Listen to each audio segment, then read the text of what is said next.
Bueno, la verdad que siempre es un gusto hacer interacciones con estudiantes, con profesores investigadores de Latinoamérica. Nosotros acá en la Argentina estamos un poco más alejados y la verdad que es muy buena también esta idea de que se vinculen estudiantes y puedan escuchar distintas personas, especialmente de nuestros países acá en Latinoamérica, porque bueno, a veces es una realidad que no conocemos tanto. Nosotros no tenemos tanta vinculación, a pesar, bueno, que en los últimos años sí hemos hecho algunas acciones para tratar de vincularlo. Bueno, con la gente de Ecuador hace muchos años que la tenemos. Con México ahora también tenemos con un profesor una interacción en un proyecto que estamos desarrollando, con Chile también. Bueno, vamos con Colombia estamos también haciendo unas vinculaciones, así que bueno, en los últimos años hemos podido hacer una vinculación más fuerte, que a veces era más fácil hacerlo con países europeos, con Estados Unidos, porque digamos que la parte del financiamiento venía de esos países para hacer intercambios. Así que bueno, buenísimo esto que se puedan hacer, y cuando yo promocionaba esto acá en la Argentina le decía a los estudiantes, bueno, que estaría bueno también si ellos pudieran hacer una vinculación y también estar conectados con grupos de otros países de la región, bueno, también para conocer en qué estamos trabajando, qué se puede hacer en conjunto, etcétera. Así que bueno, otra vez muchas gracias. Y bueno, quería comentar hoy era la evaluación de un pórtico que pertenece a un edificio escolar, y bueno, y comentarles cómo se hizo todo este proceso de evaluación, y qué hemos hecho también a nivel de investigación bueno, para avanzar en estos procedimientos. Así que la idea de la charla, digamos, ir comentando, bueno, cuáles fueron los problemas y cómo fuimos planteando desde nuestro contexto de acá en Argentina la solución. Así que bueno, esa es la idea de la charla. Bueno, primero acá mostrar el edificio escolar. En realidad es un edificio que tiene 3 bloques, pero nosotros nos vamos a referir a este que está acá en estas, bueno, que están las fotografías y también este modelo 3D. Básicamente es un edificio de planta rectangular, donde tenemos acá, digamos, toda esta zona es zona de aulas, bueno, está el pasillo que está por acá en el medio y se ingresa a cada una de las aulas. Esta es la fachada, y después, no, después allá en la zona también hay otras zonas equivalentes de aulas. Entonces, bueno, en cada uno de estos planos longitudinales hay una estructura de pórtico de hormigón armado. Y en la dirección transversal también hay elementos de hormigón armado, pero tienen relleno de mampostería. Es decir, para la zona es una construcción típica con materiales de hormigón armado y mampostería, que es lo que se usa habitualmente en estas construcciones. Acá en estas fachadas también hay como unos muretes de mampostería, pero no, digamos, no tienen elementos estructurales, sino que son de cierre.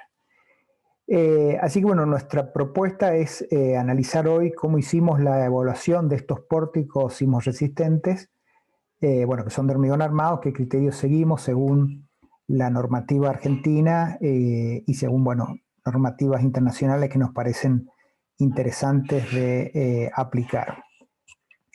Ahora, bueno, ¿cómo surge los problemas que, digamos, cuando se llama a un ingeniero?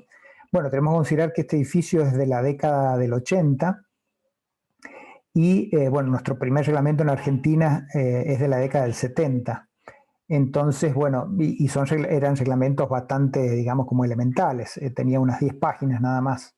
Entonces, bueno, son edificios que a lo que conocemos ahora, seguramente desde el diseño tienen inconvenientes, porque básicamente en esa época no se trabajaba con lo que hacemos ahora, que es básicamente el diseño por capacidad, donde, bueno, se fijan que en algunas zonas de la estructura esté previsto el daño, y entonces esas zonas se preparan especialmente para cuando venga un sismo puedan, digamos, dañarse esas zonas, pero con un daño controlado y que no ocasiona, por ejemplo, el colapso o de una columna, de una viga.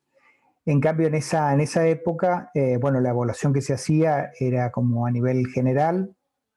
Entonces, bueno, es como que cada elemento se diseñaba con la capacidad que de acuerdo al método de análisis era necesaria, a nivel de fuerza, digamos, de resistencia, pero no se especificaba, digamos, esto, de dónde iba a estar el daño, eso no era evaluado.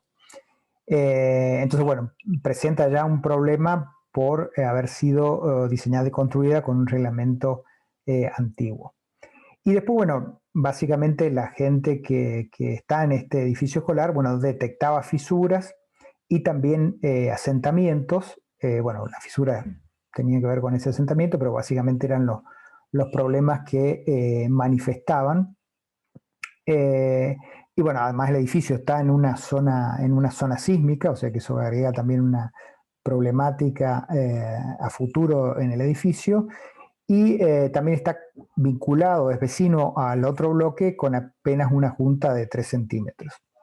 Estos eran como los datos generales que se podían conocer y que, bueno, a partir de que las personas que habitan este edificio manifiestan, bueno, hay una autoridad dentro de la provincia de Mendoza, que es donde se encuentra este edificio, que bueno, deciden iniciar un proceso de evaluación ante el reclamo o ante el aviso de la gente que vive o bueno, que estudia en este edificio, y deciden entonces iniciar un proceso de evaluación. Entonces, bueno, se llama a un estudio de ingeniería para hacerla, bueno, básicamente qué hacemos con esta construcción.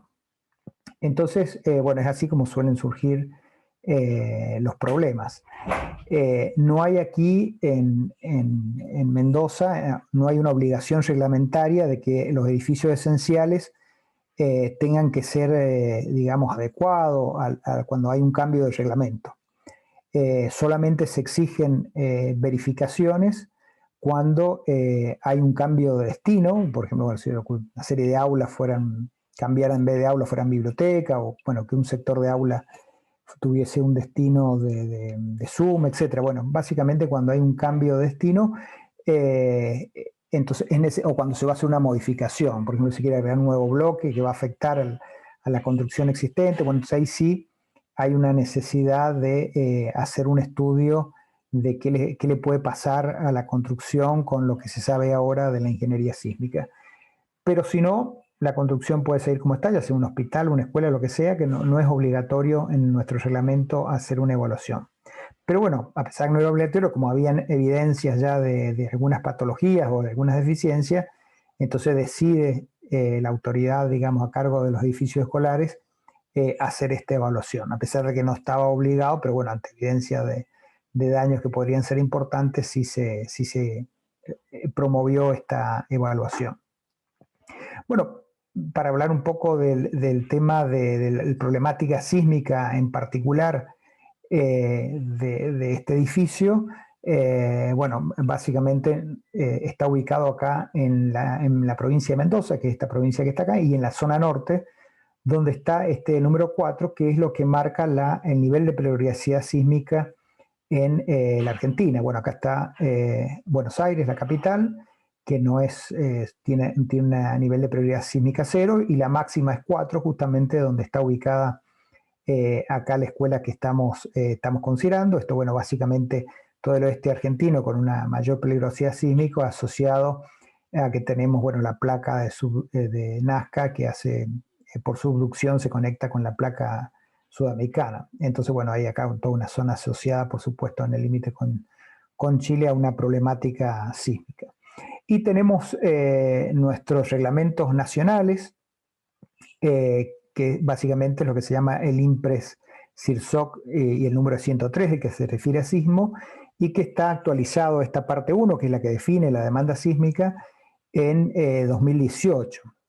Parece un código bastante nuevo, pero todo lo que tiene que ver con estructuras existentes se mantienen las prescripciones que se tienen desde el año 87, o sea que eso no ha sido actualizado a la consideración de qué hacemos con nuestros edificios que ya están construidos de hace muchos años. Y bueno, la demanda sísmica, como en otros reglamentos, se define a través de un espectro de diseño. Básicamente este espectro marca acá un periodo y acá nos dice cuál es la pseudoaceleración medida en G. ¿Qué es lo que es este periodo? Bueno, se considera la estructura como un sistema de un solo grado de libertad y se determina el periodo fundamental de ese sistema. Entonces yo con ese periodo fundamental, que es relativamente conocido, porque en realidad hay que obtener cuál es el periodo de la construcción o cómo va a ser el periodo de la construcción durante el sismo, y eso ahí sí no es tan sencillo conocerlo por el nivel de fisuración, por ejemplo, que hay en el hormigón, de formación de rótulas, etcétera, así que ese valor no es totalmente conocido, pero bueno, se hacen estimaciones y a partir entonces de ese periodo yo puedo sacar cuál es la pseudoaceleración espectral, bueno, que tiene que ver con la aceleración que tendríamos en esta masa concentrada que hemos simulado en nuestro edificio de un solo grado de libertad. Entonces, esto sería para el edificio en una respuesta elástica, entonces en función del periodo, que por supuesto tiene que ver este periodo en qué zona sísmica estemos, y tiene que ver también con qué sitio tengamos, es decir, en relación a los 30 metros de suelo que tenemos por debajo de la construcción, que es lo que se considera como influencia del sitio. Y entonces, por ejemplo, para la zona sísmica 4, que es donde se encuentra nuestro edificio escolar, y un suelo tipo 2, que es también el que corresponde a esta construcción, bueno, este es el espectro que empieza entonces en 0,36 y llega, que sería la aceleración del suelo, y llega a un valor de G. Esto como a tener idea de las magnitudes con las que nos encontramos. Nuestro edificio tiene un periodo, un edificio bajo, además en una de las direcciones como mampostería, rígida o bastante rígido en una dirección y más flexible en la otra, pero bueno, básicamente nos encontramos con este nivel de aceleraciones. Así que ese es el valor de SA con el que definimos cuál es la demanda sísmica.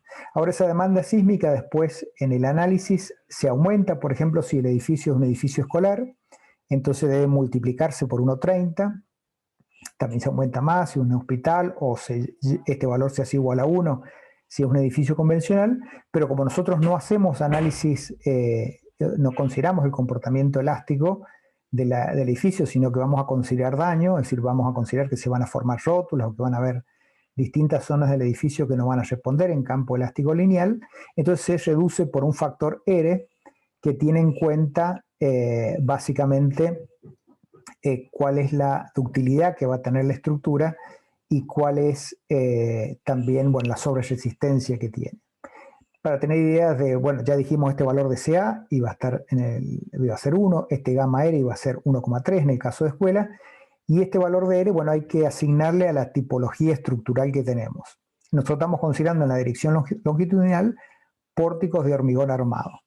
Si fuese un pórtico construido con el reglamento actual, que uno le puede dar la máxima utilidad posible, bueno, y diseñarlos con todo lo que sabemos ahora, eso podría ser igual a 7. O sea que vamos a reducir en 7 veces este valor de 1 por 1,3.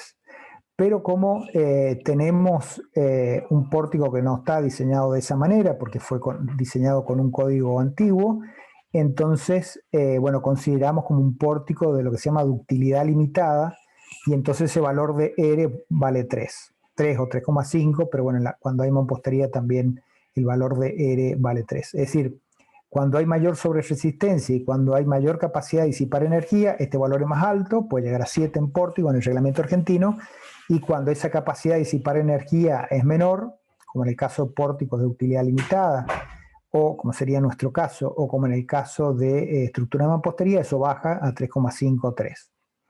Así que bueno, con este valor después se lo multiplica por el peso sísmico, es decir, todos los pesos asociados a la acción sísmica, y se determina lo que sería la demanda para el método estático, que es el corte basal, que sería como cuál sería la fuerza equivalente al sismo que debería soportar la estructura. Para esto que decimos que es el sismo de diseño, es decir, lo que la sociedad acepta para dimensionar sus estructuras, con un cierto nivel de daño asociado. La idea de este espectro es que, bueno, permita que las construcciones tengan un nivel de desempeño de seguridad de vida, es decir, que ocurriera un terremoto, la estructura no colapse, esté un poquito cerca del colapso, pero no exactamente a nivel de colapso, y que, bueno, por supuesto, hayan daños importantes. Eso se pone como filosofía del reglamento, aunque no hay después una cuantificación si realmente no controlamos los parámetros de respuesta para saber si realmente hemos logrado la seguridad de vida, porque, bueno, estos son reglamentos, digamos, un poco antiguos en ese aspecto, que esos controles no están realizados, y, bueno, se pone como una intención que la estructura responda de esta manera, con un nivel de seguridad de vida, hasta este nivel de diseño, hasta este sismo de diseño, pero no sabemos qué le puede pasar, por ejemplo, si el sismo fuera más grande, que es probable, o aún si el sismo fuera más chico, no podemos medir qué nivel de daño va a tener la construcción. Pero bueno, eso es lo que tenemos ahora. En países donde tiene una sismicidad, digamos, con menor periodo de recurrencia, lo que se hace, estos espectros se van modificando de acuerdo a lo que la evidencia va mostrando. Así que, bueno, esto es la situación actual. Lo podemos asociar también con el caso de la central nuclear en Fukushima, en Japón, que, bueno, por ejemplo, tenía de diseño un nivel de, en el caso de tsunami, un nivel de olas hasta donde podía llegar el agua mucho más baja que lo que después el sismo mostró. Entonces, también por eso a veces las estimaciones que se hacen en los reglamentos son los de lo que se conoce hasta ese momento, o en otras zonas geológicas parecidas en el mundo, pero digamos, cuando hay un evento sísmico importante en las zonas donde se puede, digamos, calibrar si realmente este es el sismo de diseño o no. Pero bueno, esto de esta manera, entonces definimos la demanda en nuestro reglamento, consideramos el periodo fundamental de nuestra estructura, con una estimación de cuál sería ese periodo en función del daño que podría sufrir. En el caso de un sismo, si hay una reducción de la rigidez bruta y del área, etc., entramos con ese periodo, sacamos una aceleración medida en G, que es el valor de CA. Ese valor lo afectamos por un coeficiente de mayoración, si la estructura es más o menos importante. Reducimos teniendo en cuenta el comportamiento no lineal y el comportamiento de sobreresistencia de la estructura.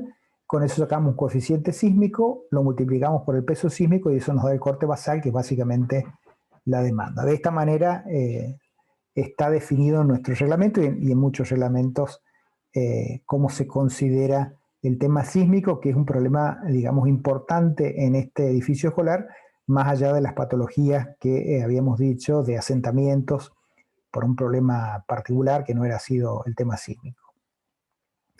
Y bueno, entonces a partir de esto que vemos que es una construcción que está en una zona sísmica importante, que tiene asentamiento, que tiene fisuras, bueno, primero nos podríamos preguntar qué es lo que necesita el propietario hacer con esa construcción.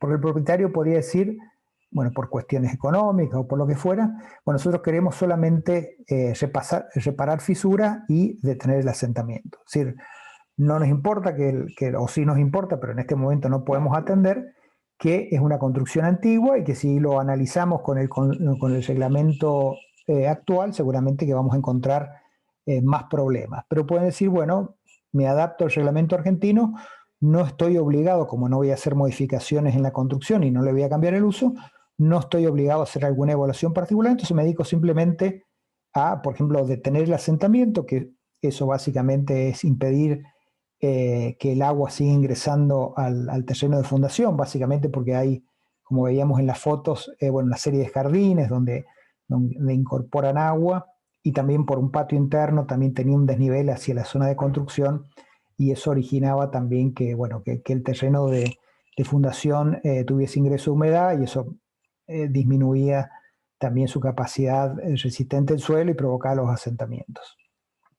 Y bueno, la fisura hay distintas técnicas para repararla y bueno, podría terminar allí. Así que ese podría ser una necesidad del propietario.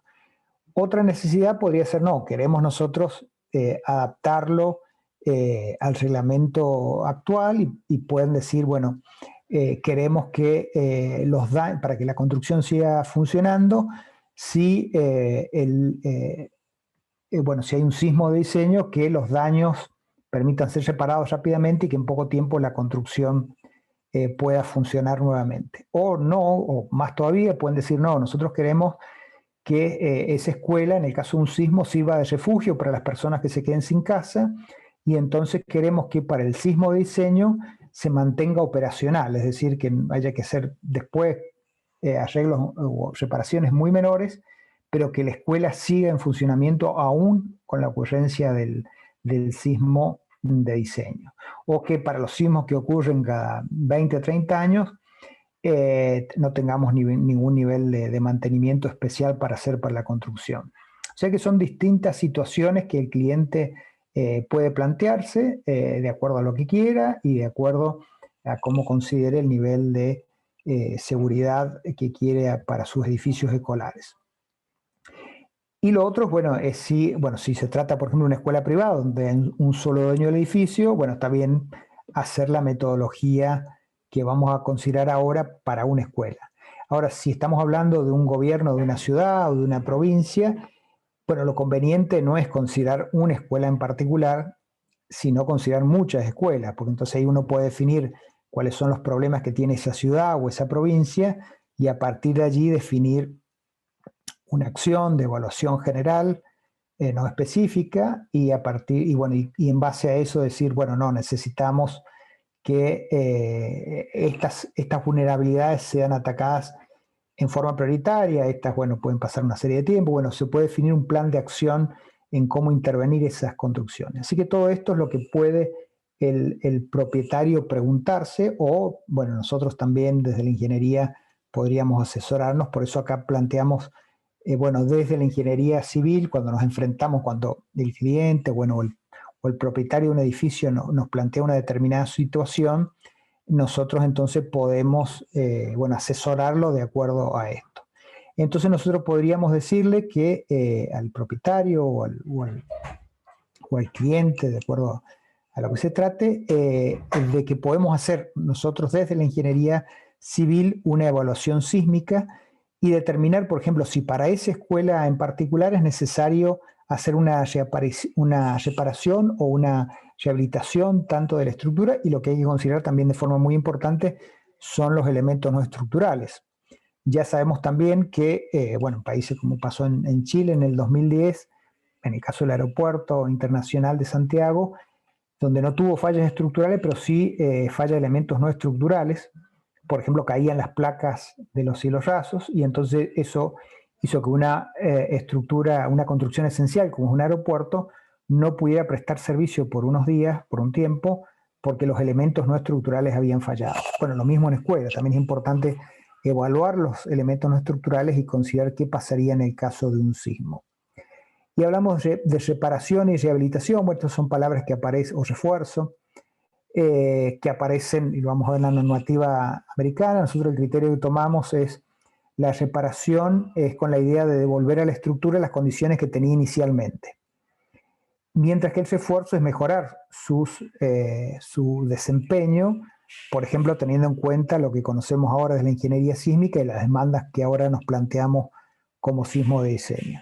Así que, pero bueno, eso lo podemos hacer, determinar haciendo una evaluación si es necesario hacer un refuerzo o una reparación, tanto de la estructura como los elementos no estructurales.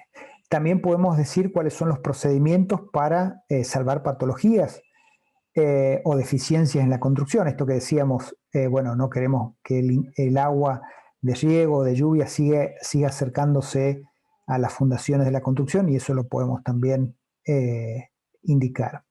Y también podemos, si el propietario o el cliente tiene que ver con una ciudad o un país, bueno, se pueden proponer metodologías de evaluación para un conjunto de escuelas, y esto que decíamos, decir, bueno, para este conjunto de escuelas nosotros vamos a proponer que, bueno, se hagan determinadas consideraciones, un plan de acción para ver cuáles son los problemas más graves y que hay que atacar primero, y cuáles son otros problemas a lo mejor de menor envergadura que se pueden ir planteando soluciones con el tiempo. Porque por supuesto en este país, como en cualquier otro país, aunque sea de los países del primer mundo, siempre los recursos son escasos, no se puede lograr el mejor desempeño para todas las escuelas, toda la infraestructura, todos los hospitales, etcétera. Y entonces, bueno, hay que decidir y hacer un proceso de mejora en el tiempo. Entonces, por eso está bueno conocer la magnitud de todo el problema y hacia dónde vamos a ir proponiendo nuestras soluciones. Pero bueno, eso implica primero tener una evaluación global de todo el problema y después un plan de acción para ver cómo avanzamos en los distintos años, en el tiempo. Así que bueno, esto nos parece importante de indicar qué es lo que el propietario necesita. Si no lo sabe, también asesorarlos nosotros, y también, bueno, cuáles son las herramientas de la ingeniería civil con la que podemos intervenir en este tipo de problemas. Pero bueno, no solamente tenemos los reglamentos nacionales que marcan, por supuesto, una condición de mínima, en este caso para la evaluación de estructuras existentes, sino que también tenemos reglamentos internacionales. Bueno, nosotros, como nuestro reglamento ha tomado en gran parte la línea americana, nos vemos también, consideramos también la línea americana.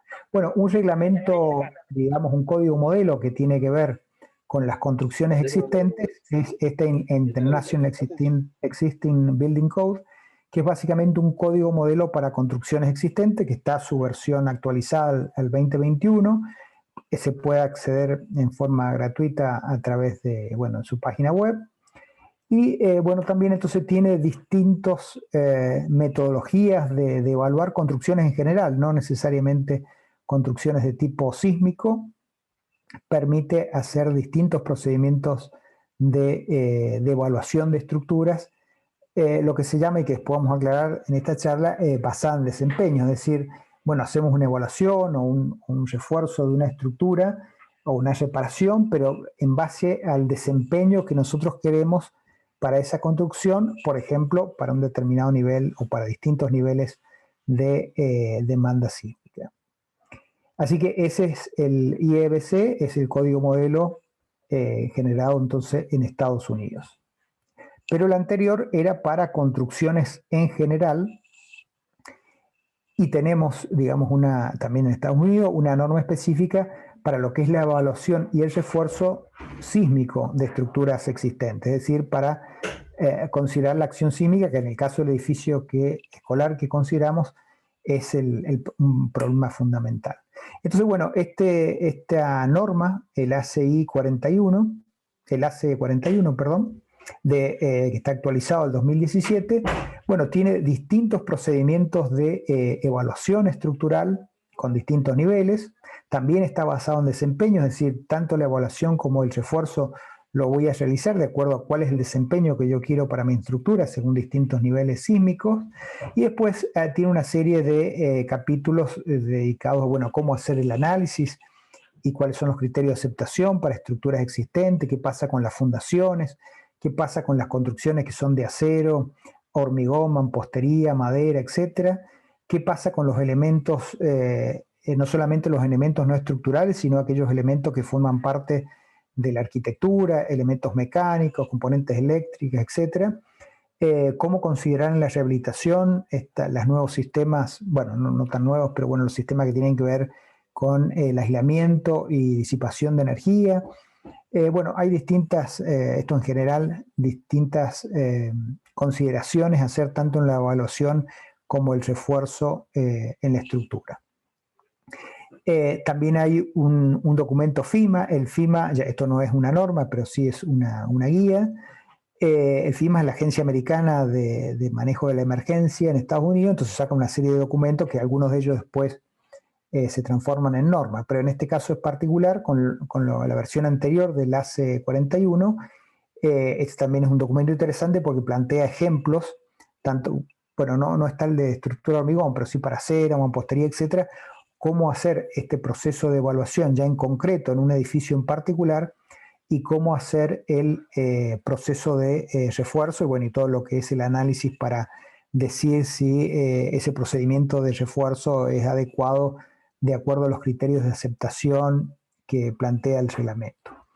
Porque bueno, el reglamento es bastante amplio, son muchas páginas, entonces también con este ejemplo uno se puede ayudar, aunque no esté todavía para hormigón, pero se puede ayudar en qué hacer, cómo seguir este proceso de evaluación y refuerzo de estructuras que están en zona sísmica. Entonces teníamos el Código Modelo Internacional para rehabilitación en general o refuerzo y evaluación en general, y el AC 641 del 2017 para ya estructuras específicamente en zona sísmica.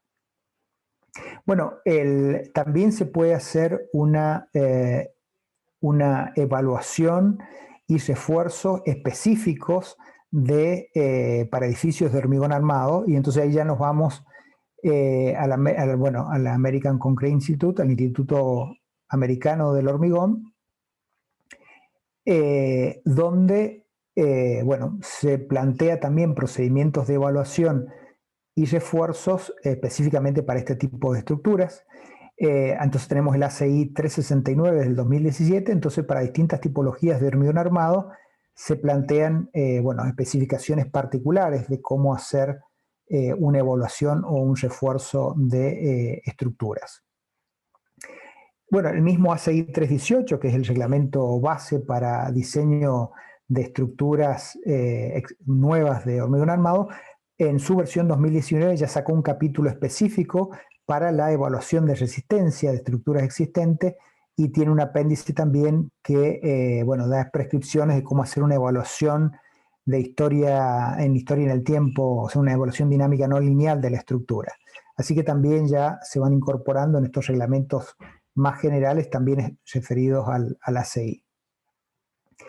En lo que hace a un procedimiento de evaluación y rehabilitación general de estructuras, o sea, dentro de hormigón armado, pero no específicamente en la parte sísmica, tenemos este documento base que es el ACI 562 con su modificación de 2019, que básicamente plantea cómo estos procesos de tanto evaluación y refuerzo en general, no necesariamente para el tema sísmico, pero es un documento de la CI también que es necesario conocerlo, y si uno va a hacer una evaluación, tener en cuenta cómo son ese proceso, porque es bueno seguir un protocolo para todo este proceso de básicamente primero conocer cómo es la estructura.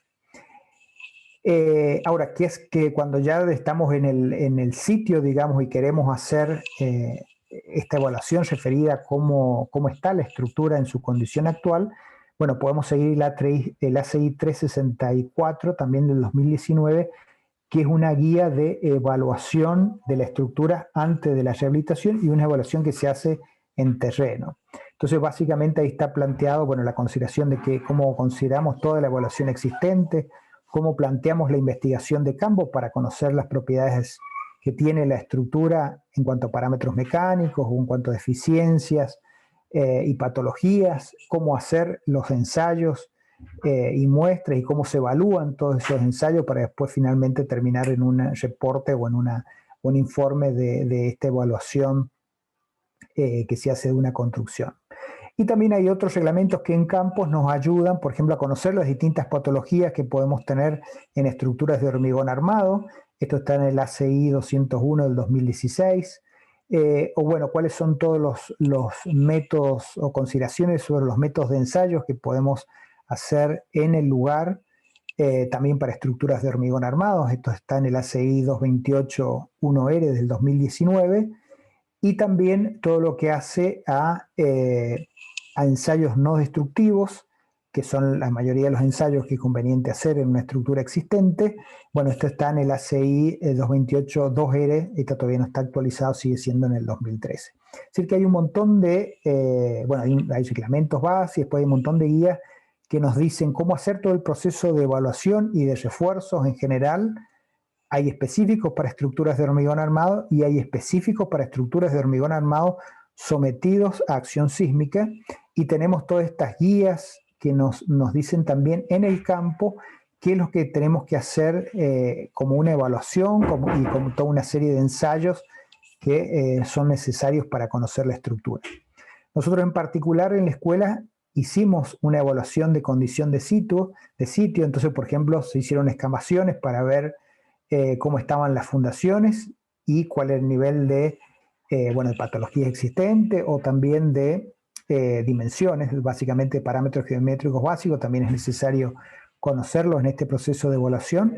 Se hace un estudio de suelo para conocer actualmente cuál es la capacidad del terreno de fundación y a su vez cuál es el sitio, es decir, definir los que están como 30 metros por debajo de la construcción, cuál sería la situación de que puede influir en el caso de un sismo sobre esta construcción. Después, bueno, si en este caso particular y en muchas escuelas también, en general no hay planos de estructuras. Entonces, bueno, eso implica todo un trabajo primero de conocer cuál es la estructura, es decir, básicamente parámetros geométricos generales, pero después hacen falta los parámetros mecánicos, es decir, definir cuáles son, por ejemplo, la resistencia del hormigón. Y ahí, bueno, estas guías que recién hemos mencionado, igual que la CI 318, es necesario sacar testigos, es decir, un ensayo de tipo semidestructivo, pero bueno, estos testigos son básicos para poder definir cuál es la resistencia característica que después vamos a poner en una evaluación mediante simulación numérica. Así que bueno, es fundamental conocer las propiedades de los materiales con que está hecha la estructura. Entonces, bueno, estas guías nos dicen, en función de cómo sea la estructura, el volumen general, cuántos testigos sacar, bueno, dónde sacarlo, y después básicamente en función de todos estos testigos, cómo definimos el F'C del hormigón que forma columnas, vigas, etc. Pero bueno, no se pueden sacar, por supuesto, testigos en cada elemento estructural, pero sí en cada elemento estructural podemos hacer estimaciones de cuál es, o si hay uniformidad o no en la resistencia que tenemos acá en los testigos. Y entonces, por ejemplo, se hacen esclerometrías y, en distintos elementos estructurales, esto ya así con un simple esclerómetro a bajo costo y muy rápidamente podemos conocer un parámetro que después podemos relacionar con la resistencia de los testigos. Igual con el ensayo de ultrasonido, que básicamente se mide lo que tarda una onda de pasar de un sensor a otro, pero bueno, esto además de indicarnos oquedades, también lo podemos relacionar con la uniformidad, o si el hormigón, el parámetro que medimos en este testigo, lo podemos asociar también a otras situaciones o a otras partes de la estructura donde no estamos sacando testigos. También podemos medir la resistencia superficial, entonces básicamente acá se pega un elemento, un ensayo de pull-off, se pega un elemento y después con un equipo se lo extrae, entonces se mide esa resistencia superficial, que es un parámetro que hace falta para alguna estrategia de refuerzo, por ejemplo, las fibras de carbono, que necesitan que básicamente el sustrato tenga una resistencia mínima para poder aplicar después este elemento de refuerzo. Así que bueno, hay distintas técnicas que nos permiten, mediante semidestructivas o no destructivas, también conocer cuál es la condición, por ejemplo, del hormigón. Y bueno, en el caso de la armadura, con este equipo detector de armadura podemos saber o estimar cuál es el diámetro y la separación de armadura y el recubrimiento. Pero bueno, esto no es suficiente, especialmente en vigas, donde si hay mucha armadura, bueno, no es tan simple determinarlos con estos elementos. Entonces es necesario hacer picar algunos sectores para verificar realmente que la armadura que estamos midiendo con estos elementos en general, después se corresponde con la que, bueno, efectivamente está en la construcción. Así que bueno, tanto en columna, esto se hace en algunos sectores, y se verifica con este elemento y después entonces habiendo verificado acá, después bueno, se extiende a los otros elementos estructurales. Así que bueno, esto tanto para conocer la característica del hormigón y de la armadura, que son los dos parámetros básicos mecánicos que nos van a definir la situación del hormigón armado. Y bueno, después también en sitio se pueden evaluar algunas patologías o deficiencias. Acá, por ejemplo, tenemos este elemento de hormigón, esto es básicamente una biblioteca dentro de cada aula, pero va a originar seguramente un problema de columna corta aquí, y bueno, entonces son deficiencias que en sitio se pueden evaluar mediante una evaluación visual. También se puede medir, por ejemplo, la carbonatación, y esto indica también la posibilidad que tiene en el tiempo de que la armadura vaya a tener un proceso corrosivo, o si ya hay un proceso corrosivo se puede determinar, aunque la armadura no esté a la vista, si ese proceso corrosivo está más extendido en zonas que a lo mejor no vemos ninguna evidencia física, pero bueno, con una serie de equipos se puede determinar si es, hay problemas de corrosión o no. Así que bueno, ahí termina todo lo que es el proceso de evaluación en sitio y de determinación de cuál es la geometría de la estructura, la dimensión de las secciones transversales de cada elemento estructural, los parámetros mecánicos, es decir, el F'C del hormigón, el E del hormigón, dónde están las armaduras, qué diámetros tienen, y bueno, hacer ensayos de la capacidad de la armadura, eso es más, o la resistencia, eso es más difícil porque habría que sacar un sector de armadura. Bueno, entonces a veces, de acuerdo al año de construcción, se puede, con lo que se sabe de esa época, conocer para la armadura cuáles las capacidades que se pueden adoptar como FI después en los modelos constitutivos. Pero bueno, entonces terminado todo ese proceso de evaluación previa y de estudios en sitios, donde ya conocemos la documentación existente, donde conocemos, como decíamos, las propiedades geométricas y mecánicas de la estructura, sus deficiencias y patologías, pasamos ya a la evaluación sísmica. Entonces hacemos un modelo de la construcción y bueno, tenemos que representar la acción sísmica de una manera. Si yo sigo el método estático, que para esta construcción el reglamento argentino es admisible, bueno, determino el coeficiente sísmico como recién lo decía, entonces de acuerdo al periodo de la construcción en cada dirección, saco el LSA, que es la pseudoaceleración celoespectral, la multiplico por 1,3 porque esto es una escuela, lo divido por 3 porque es el factor que corresponde de acuerdo a la actividad y la sobreresistencia de esta construcción, multiplico este coeficiente sísmico por el peso sísmico y obtengo el corte basal. El corte basal lo distribuyo en la altura, lo aplico en el centro de masa tanto de planta baja como de planta alta y hago mi análisis estructural, bueno, con las otras cargas asociadas que indica el reglamento. Con eso, ¿qué voy a tener? Bueno, voy a tener, por ejemplo, cuánto se desplaza este nivel y voy a poder sacar deriva de piso, es decir, desplazamiento de cada nivel dividido su altura me da deriva de piso y eso ya hay una indicación de derivas máximas que son admisibles, bueno, para este tipo de construcción. Y también después esta fuerza de corte basal distribuida en cada piso y después distribuido en cada elemento sismo resistente, me va a permitir definir cuánto es la demanda a flexión, corte axial y torsión si existiera en cada elemento estructural y bueno, de acuerdo a la teoría de resistencia a materiales yo puedo conocer cuál es la capacidad de cada elemento y definir, si cada elemento estructural tiene problemas en cuanto a déficit también de capacidad o no. El reglamento argentino para estructura existente pide definir un índice de daño que básicamente es la capacidad nominal a corte dividida la demanda a corte por 100. La demanda a corte se establece de esta manera en el método estático de esta forma y la capacidad nominal a corte, bueno, podemos hacer un análisis estático no lineal, un pushover, para ver básicamente, para que no lo conocen, es básicamente considerar comportamiento no lineal, por ejemplo, en los extremos de cada elemento estructural y aplicar una carga lateral creciente y entonces uno va viendo, bueno, dónde se van produciendo no linealidades o como está indicado acá, rótulas plásticas. Bueno, eso nos permite también definir una curva de capacidad de desplazamiento de techo y a partir de esa curva yo puedo definir cuál es la capacidad nominal a corte. Entonces haciendo esta relación yo puedo tener cuánto vale, o calcular un índice de seguridad de acuerdo al reglamento argentino. Y este análisis pushover además me van a permitir conocer cómo van a ser las rótulas. En este caso, bueno, ya estamos viendo con que se van a formar rótulas en base y capitel de cada columna de planta baja, entonces básicamente tenemos un piso flexible, que es un mecanismo de colapso inadmisible, y ya con esta consideración ya podemos decir que la estructura le hace falta un refuerzo estructural.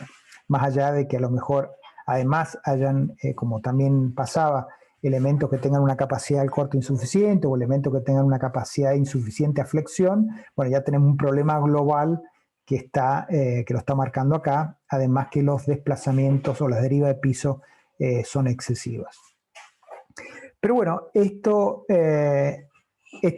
análisis que estamos planteando recién nos dice que va a haber daño, pero tampoco nos dice qué nivel de daño o qué pasa si ocurre otro terremoto que tenga un nivel de demanda mayor o menor al que fija el sismo de diseño del reglamento argentino. Entonces, para eso, y como ya se está promoviendo a nivel internacional y ya hay algunos reglamentos que empiezan a introducir estos conceptos, se puede hacer una evaluación basada en desempeño, que básicamente es decir, qué nivel de daño yo espero en la estructura y en los elementos no estructurales para distintos niveles de demanda sísmica. Entonces, por ejemplo, esta norma americana que recién mencionamos, el AC 641, como también lo tiene en la parte de la norma ecuatoriana, en la NEC de riesgo sísmico del 2014, se pueden definir distintos niveles de amenaza sísmica. Bueno, el que está remarcado acá es el único que tiene nuestro reglamento argentino, pero bueno, uno puede establecer distintos niveles de demanda sísmica y decir, bueno, para cada nivel de demanda sísmica yo quiero un nivel de daño específico. Pero además de distintos niveles de demanda sísmica, el diseño basado en desempeño o la evaluación basada en desempeño considera distintos niveles de daño esperado. Entonces yo puedo esperar como daño global general para la estructura un nivel severo, moderado, ligero o muy ligero, que tiene que ver con estos niveles de desempeño, de previsión de colapso, seguridad de vida, nivel de ocupación o nivel operacional. Y está descrito acá, bueno, los niveles de daños que se estiman para cada uno de estos niveles. Entonces yo ahora voy a juntar el nivel de distintos niveles de amenaza sísmica con distintos niveles de desempeño esperado, tanto también para los elementos no estructurales, y armo así este cuadro de valores discretos donde yo puedo fijarme para la construcción que estoy evaluando cuál es el nivel que espero o que quisiera que esa construcción tenga para distintos niveles de desempeño y bueno, y distintos niveles de desempeño y distintos niveles de demanda sísmica. Entonces me puedo fijar objetivos de desempeño discreto y yo puedo decir, bueno, yo quiero que mi estructura para este nivel de sismo tenga este nivel de desempeño. Y si hago una evaluación y eso no lo cumple, digo, bueno, entonces tengo que hacer una rehabilitación o un refuerzo. Entonces, bueno, esto es la base, digamos, de estos métodos que pueden ser de diseño, que pueden ser en este caso de evaluación de estructuras existentes basado en desempeño. Yo elijo uno o distintos niveles de desempeño, tanto para la estructura como los elementos no estructurales, para distintos niveles de demanda sísmica. Entonces, por ejemplo, nuestro reglamento argentino simplemente tiene un solo nivel de desempeño que es seguridad de vida para un solo nivel, que es el sismo diseño que recién veíamos en el espectro. O sea, tiene un solo objetivo de desempeño, a pesar que después tampoco está taxativamente controlado.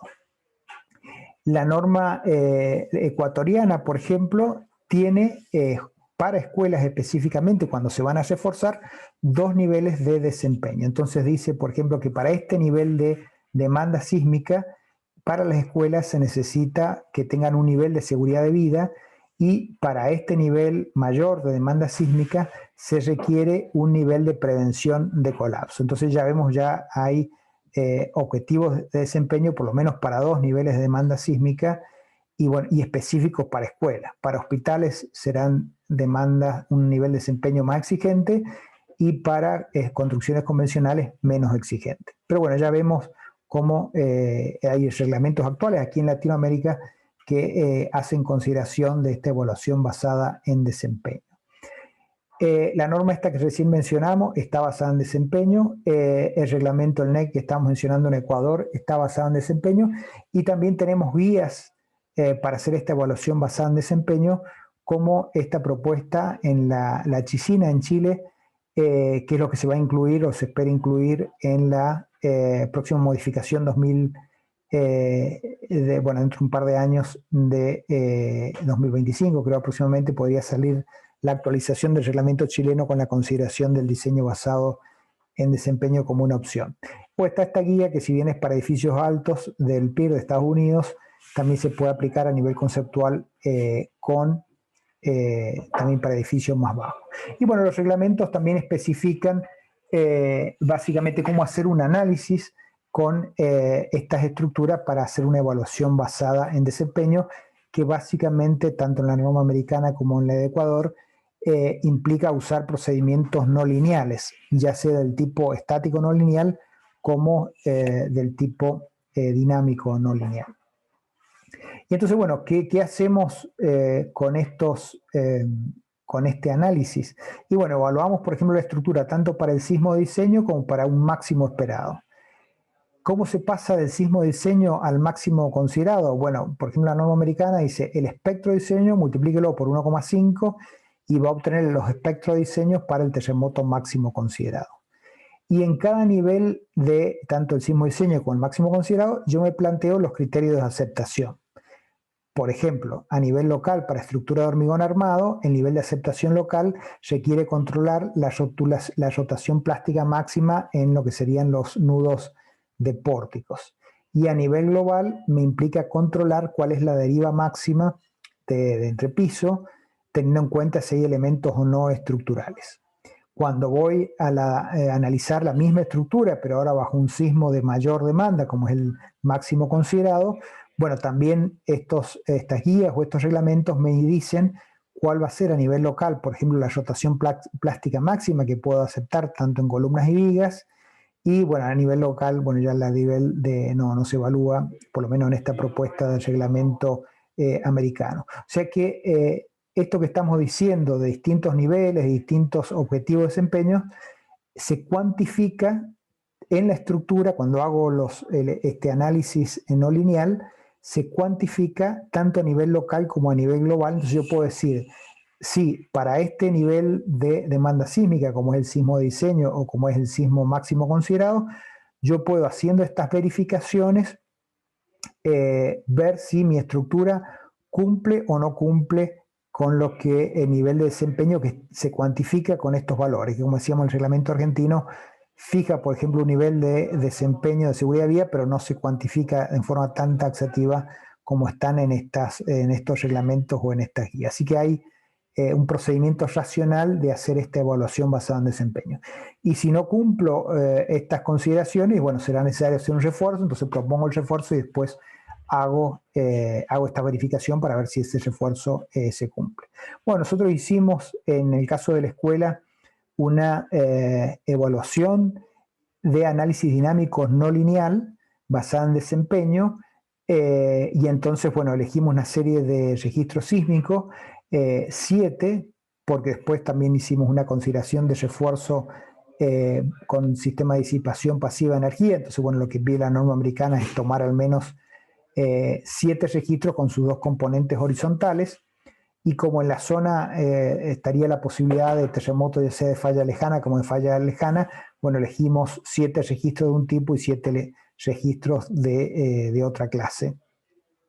Y para ver qué registros elegíamos, más allá de tener en cuenta la situación geológica particular, bueno, nos consideramos esta guía del FEMA, la P695, que, bueno, da recomendaciones de que, o base de datos de registros que podrían producir colapso, y entonces como serían posibles de elegir para hacer un análisis dinámico no lineal. Aunque también, como decíamos, se puede hacer la verificación o la evaluación basada en desempeño teniendo en cuenta un análisis estático no lineal, es decir, de tipo push-over. Bueno, pero nosotros en nuestro caso hicimos esta verificación con análisis dinámico no lineal.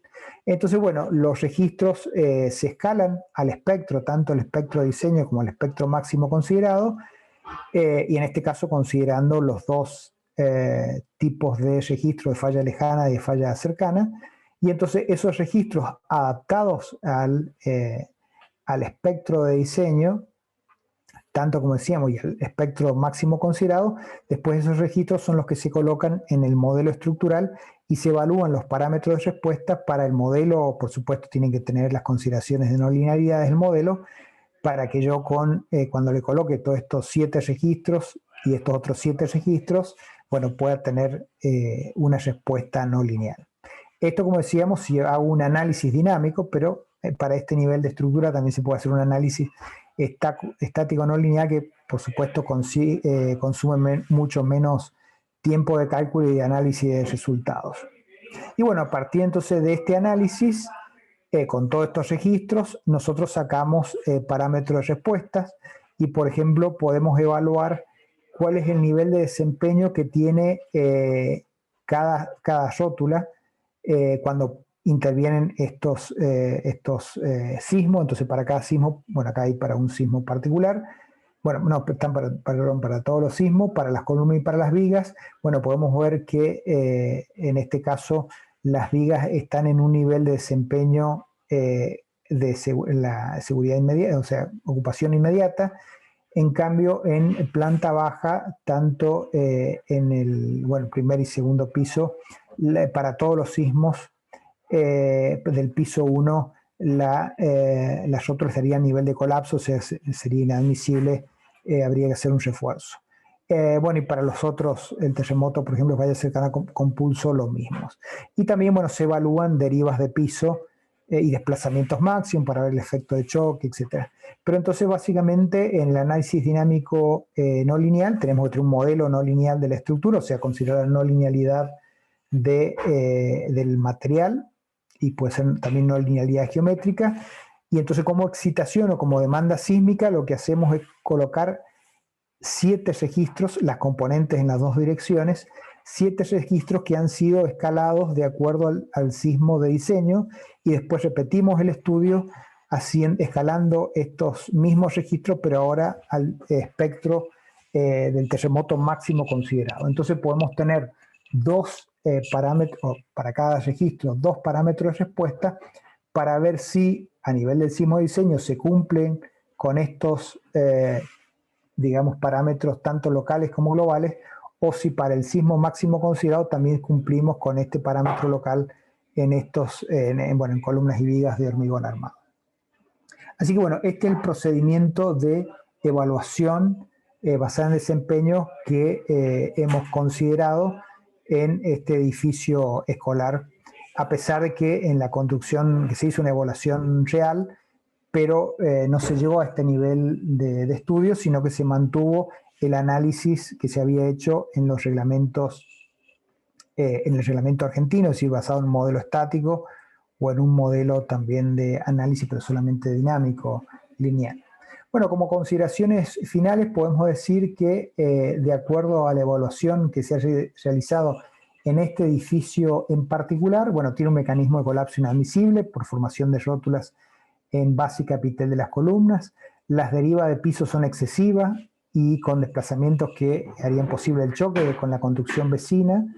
La capacidad de corte de algunas zonas de esta estructura es insuficiente y hay deficiencia, como por ejemplo la presencia de elementos no estructurales que provocarían la formación de rótulas plásticas o patologías relacionadas con el ingreso de humedad tanto al suelo de fundación como también en la cubierta por deficiencia en la parte hidráulica.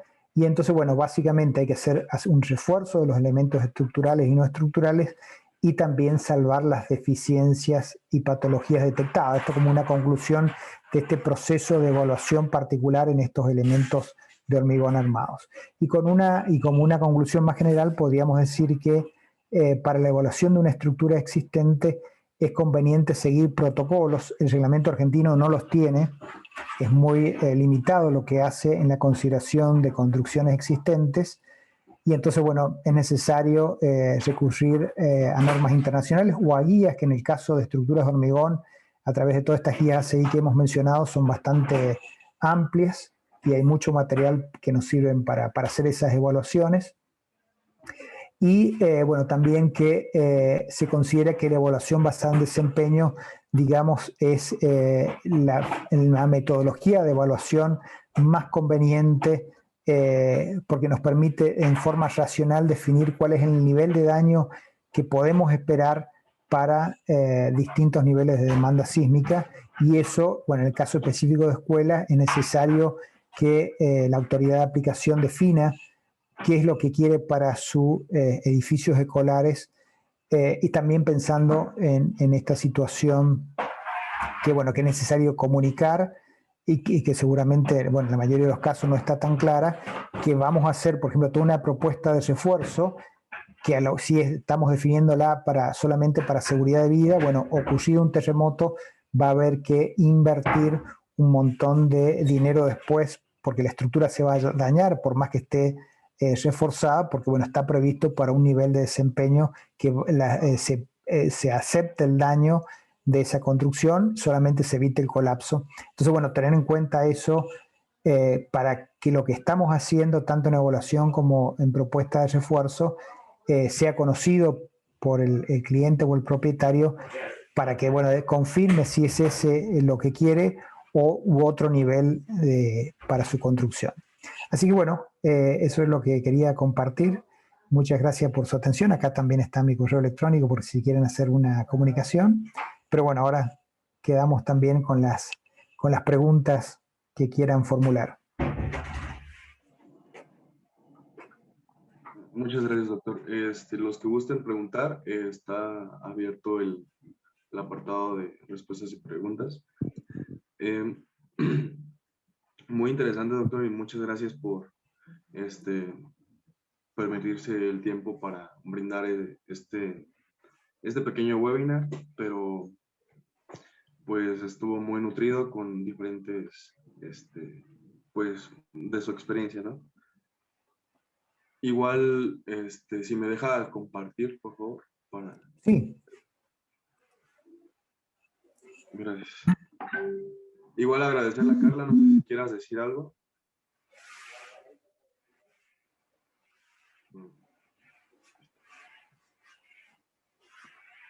Y bueno, recordarles también que el siguiente sábado vamos a tener una mesa de diálogo de los sismos del 17 de septiembre que pasó aquí en México y el que pasó en Ecuador, que fue en abril del 2016, con el doctor Fabricio, el ingeniero Marcelo y el ingeniero Armando.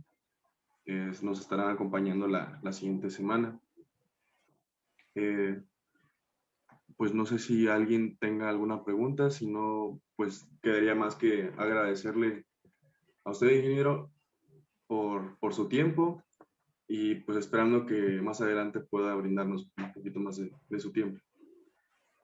Bueno, también muchas gracias a usted, la verdad, como les decía, muy interesante. Bueno, por ejemplo, ahí con los conferencistas de la semana que viene, con Armando, estamos trabajando también desde México en un proyecto de evaluación de escuela, con gente de la universidad ahí en Manta también, están integrando este proyecto, así que es muy interesante poder vincularnos entre Latinoamérica y que estas conferencias, que ahora son bastante fáciles de hacer por todo el tema del Zoom, y que también lleven a intercambios de estudiantes, profesores, y también a participar en conjunto en proyectos de investigación que puedan llevar a ofrecer a la sociedad, dar una respuesta, por ejemplo, en este caso particular, qué hacemos con las construcciones existentes, especialmente con aquellas que son de más importantes como escuelas, hospitales, infraestructura, etcétera.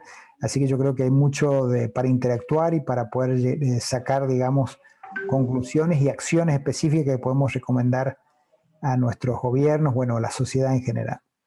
Así que gracias por la invitación. O sea, doctor, bueno, aquí nos preguntan, buenos días, ingeniero, una consulta sobre el tema de reforzamiento de estructuras. ¿Qué normas y guías se deben seguir para estructuras existentes? Bueno, nosotros, nuestra norma, como decíamos, es muy básica. Lo que estamos tomando de referencia es el ACE 41 en la versión 2017, que es la norma americana para que considere el refuerzo de estructuras bajo acción sísmica. Así que esa es la que nos parece. Y tiene además este documento, que bueno, que ahí en la presentación está del FIMA, que es un libro de ejemplos que está muy interesante porque uno puede, como la norma, bueno, tiene un montón de requerimientos, a veces un poco difícil seguirla, uno puede seguir el ejemplo del FIMA y entonces ver cómo está aplicado el AC41 para un caso particular, y entonces uno conociendo ese caso, después lo puede adaptar a lo que está considerando. Pero bueno, básicamente son normas que están basadas en desempeño, es decir, yo quiero, tanto en la evaluación de la estructura tal cual está, como con el refuerzo, decir qué nivel, cuál es mi objetivo de desempeño, es decir, cuáles son los niveles de demanda sísmica que voy a aceptar y cuál es el nivel de daño que voy a esperar o nivel de desempeño que quiero para mi estructura para cada demanda sísmica.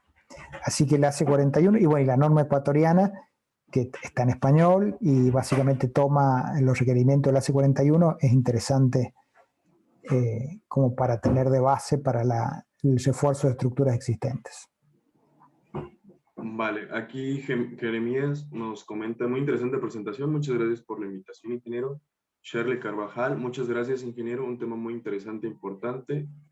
Y Dayan nos pregunta, ¿qué recomendación podrían dar cuando las estructuras presentan problemas de, bueno, aquí si nos podrías ayudar volviendo a enviar el mensaje, donde tecnocompresión en los nodos, compresión en los nodos y segregación en algunas columnas?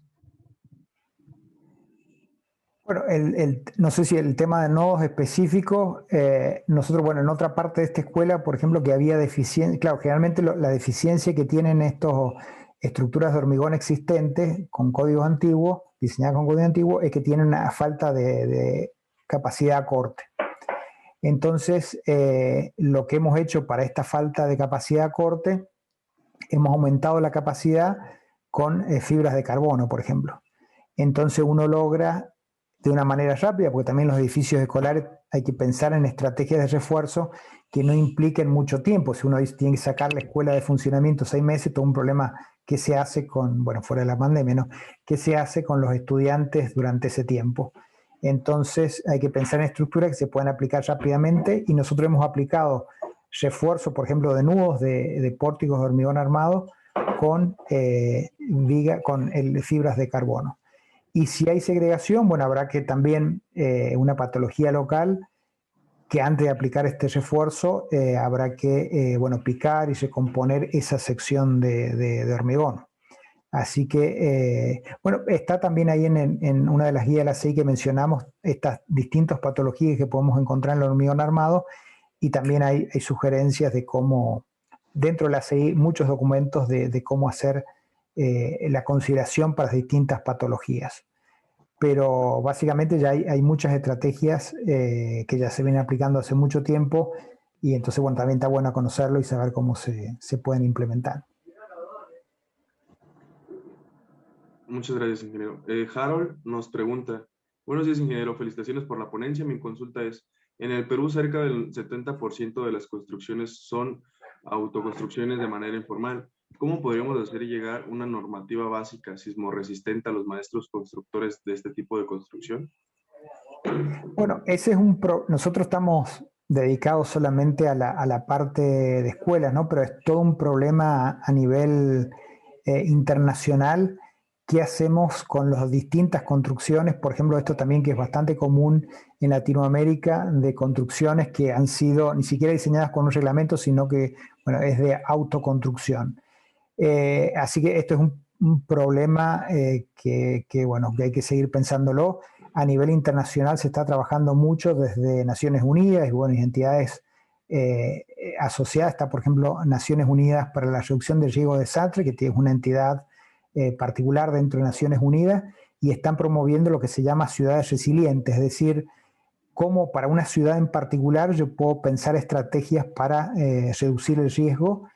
Y bueno, ya hay algunas ciudades dentro de Latinoamérica que están en ese programa, pero todavía yo por lo menos no conozco algunas que estén desarrollando estos problemas de muchas construcciones generales de nuestros países que son por autoconstrucción.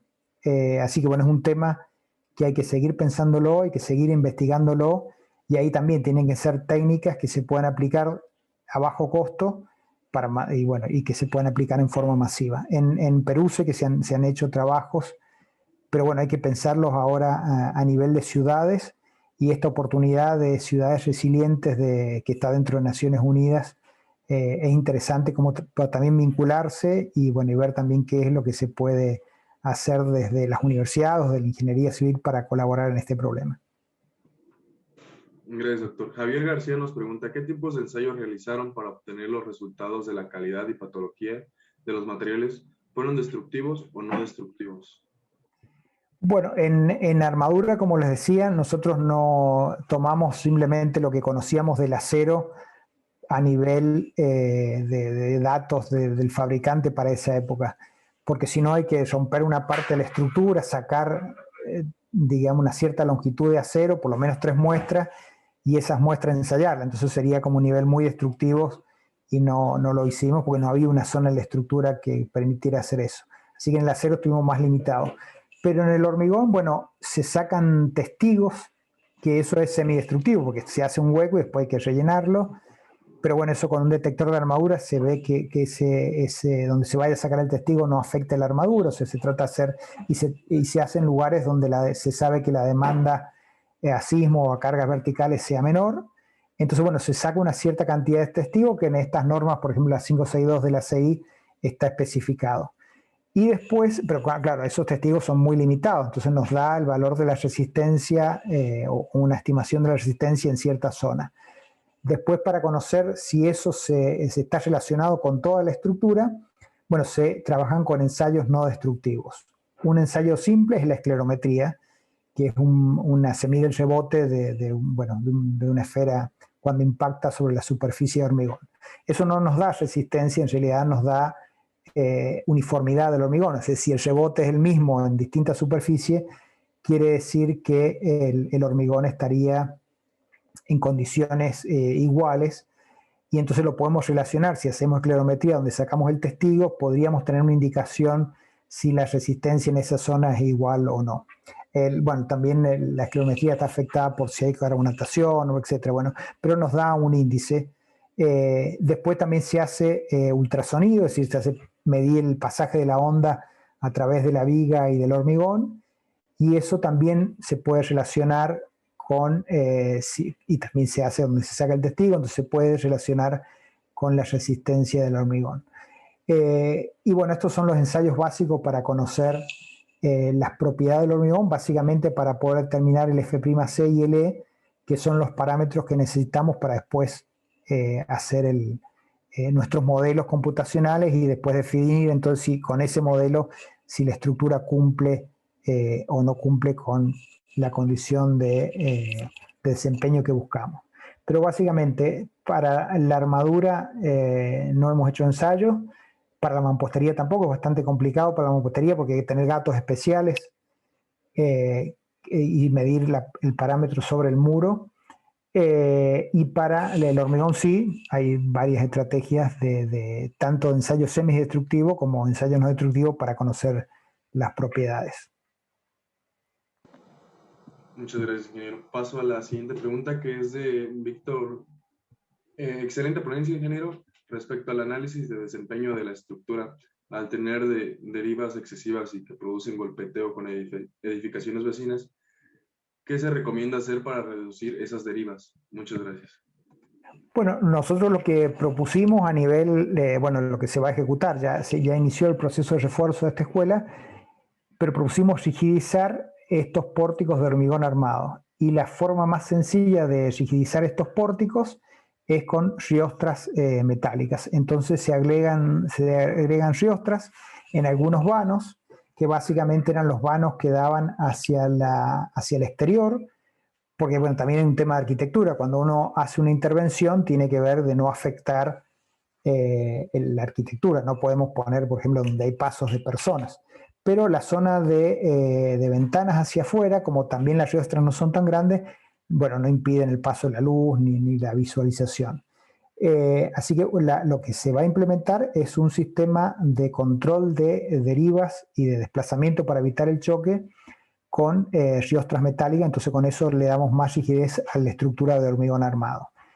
Como decíamos, en la parte local, para deficiencias a corte, usamos fibra de carbono. La fibra de carbono, la ventaja que tiene es que no tiene ningún impacto en la arquitectura. Después eso se tapa y no ocupa espacio, nada, así que, pero bueno, eso es para un refuerzo a nivel local. Y también lo que estudiamos, ya eso a nivel de investigación, es qué pasa si colocamos disipadores de energía. Eso también ocupa en el mismo lugar que la riostra, pero la ventaja que tiene el disipador de energía es que permite un mejor desempeño, es decir, permite que a lo mejor para el mismo nivel de sismo, porque la riostra se va a poder pandear, en cambio con el disipador de energía se permite, bueno, controlar mejor el daño y se puede a lo mejor evitar el daño en la estructura y bueno, controlar mejor todo lo que tiene que ver al desempeño de la estructura para distintos niveles de sismo. Pero bueno, en lo que vamos a hacer en concreto, lo que se va a construir son riostras metálicas y de esa manera se controla la rigidez. Otra forma sería colocar tabiques de hormigón, es decir, reemplazar parte del pórtico por un tabique, pero bueno, el tabique es mucho más complicado construirlo, hay que agregar fundaciones también y ahí sí ya taparíamos mucho lo que es la zona de ventanas o la zona de circulación, entonces por eso se optó por el tema de las riostras metálicas. Muchas gracias, ingeniero. Leo la penúltima pregunta de Jonathan Lau.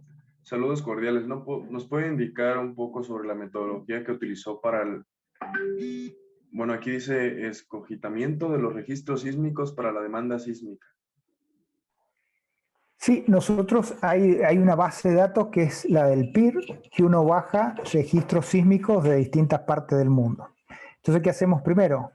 Vemos aquellos lugares del mundo que tengan un tipo de problemática sísmica parecida a la de nosotros, que es, digamos, la placa, bueno, la zona de corte falla inversa, que estamos cerca, digamos, de una zona de subducción y tenemos fallas de tipo inversa. Elegimos entonces el tipo de sitio que sea parecido al que está en el registro, elegimos la distancia en la que se pueden producir el foco, las magnitudes posibles, o sea, con estudios se sabe que en Mendoza podríamos tener magnitudes del orden de 6, se eligen registros que tengan un pico de aceleración semejante a lo que se estima de acuerdo al reglamento argentino, y entonces vemos esos registros del FIMA. El FIMA es una base de datos muy grande, el PIR, perdón, una base de datos muy grande, pero este FIMA que recién mencionamos, creo que era el 659, nos dice cuáles son los registros que serían convenientes que podrían producir un colapso. Entonces, bueno, entonces de ese FIMA elegimos esos registros lo vamos a buscar al PIR y bajamos los registros. Pero esos registros, bueno, no están compatibles con el reglamento argentino, con el espectro. Entonces sacamos el espectro del reglamento del PIR, del acelerograma del PIR, y después lo escalamos al espectro de diseño del reglamento argentino o al espectro máximo considerado, que es el espectro de diseño multiplicado por 1,5.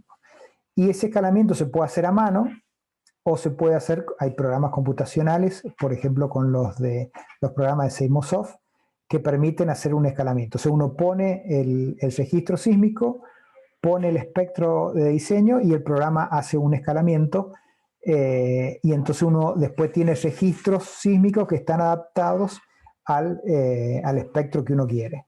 Y entonces con ese 7 registros que fueron escalados de acuerdo al reglamento argentino, son los que después colocamos en el modelo. Primero para el sismo de diseño y después esos mismos registros, pero ahora escalados con el terremoto máximo considerado, bueno, volvimos a tener nuevos registros con este nuevo escalamiento y repetimos el análisis para el edificio sometido al terremoto máximo considerado. Entonces, básicamente hay que buscar, por ejemplo, con el FIMA, recomendaciones de cuáles serían los registros para hacer un análisis cercano de tipo de colapso. Y después, entonces esos registros los bajamos de la base de datos del PIR y después los escalamos, por ejemplo, a nuestros espectros de diseño de nuestro reglamento, por ejemplo, con estos programas que están en Seismosoft. Ese sería un procedimiento práctico para hacer este escalamiento. Gracias, doctor. Bueno, Melissa Palacios dice, buenos días, ingeniero, felicitaciones y gracias, muy interesante. Kevin Gutiérrez también nos comenta una experiencia de mucho interés y aprendizaje hacia nosotros. Desde Ecuador, muchas gracias por el aporte, ingeniero. Y la última pregunta sería de Anthony Lord. Buen día. ¿Qué tipo de aditivo se puede utilizar para construcciones en zonas costeras para evitar la corrosión? Bueno, ahí a lo mejor hay que pensar en tipos de recubrimientos. Primero hay que evaluar la corrosión. Esto mostramos ahí una foto, hay equipos especiales que uno puede, básicamente lo que se hace es, se pica una zona de la armadura y se coloca un sensor allí. Y el otro extremo del sensor se va recorriendo toda la armadura sin haber picado nada, y entonces uno puede evaluar el potencial de corrosión. Eso da una idea si la estructura va a tener posibilidades de corrosión o no. Entonces, también con el tema de, bueno, hay otras técnicas más, pero uno puede, aunque no tenga evidencia de que hay corrosión, uno puede evaluar si en el futuro cercano la corrosión va a ser posible. Entonces, si la corrosión es posible, bueno, habrá que pensar a lo mejor en estructura de hormigón existente en algún tipo de recubrimientos, que hay distintos productos, resina, pinturas epoxi, que, digamos, permitan la protección de esa superficie de hormigón. Ahora, si ya la corrosión ya está presente en el acero, bueno, habrá que considerar otras técnicas. No las tengo ahora así para una explicación más amplia, pero seguramente en los documentos de la CEI, en la página de la CEI, se podrán encontrar todas estas guías que nos permiten evaluar específicamente este problema. Pero básicamente yo diría, primero con un estudio determinar el nivel probable de que esa corrosión vaya a ocurrir con estas técnicas, por ejemplo, que mencionamos, de medición de potencial de corrosión, y después si existe, bueno, estudiar estrategias de protección. Y así si no hay corrosión, bueno, estas técnicas como pinturas epoxi específicas, y si ya la corrosión ha iniciado, bueno, habrá que ver otras metodologías específicas para que bueno, esa corrosión no siga avanzando y vaya produciendo la pérdida de la sección de armadura. Muchas gracias, doctor. Pues fue un webinar muy interesante por su experiencia. Bueno, aquí le leo un poquito el reconocimiento de los que hacemos posible Sábados Latinoamericanos de Concreto. Somos 20 capítulos repartidos en México, Colombia, Ecuador y Guatemala, y Perú, los que formamos esta, digamos, alianza para llevar pues webinars de calidad de diferentes temas, borrando las fronteras por el conocimiento, aprovechando pues, de la pandemia, pues que nos pueden acercar las plataformas como Zoom, Meet y todo eso, pues aprovecharlo. Se lo haré llegar a su correo y pues muchas gracias a todos los asistentes y nos vemos el siguiente sábado. Muchas gracias, Miguel. Bueno, muchas gracias y felicitaciones por esa iniciativa, y espero que se sigan reuniendo todos los sábados para escuchar a distintas personas que les va a ir sumando a la formación como ingenieros. Nos estaremos viendo entonces. Hasta luego. Muchas gracias.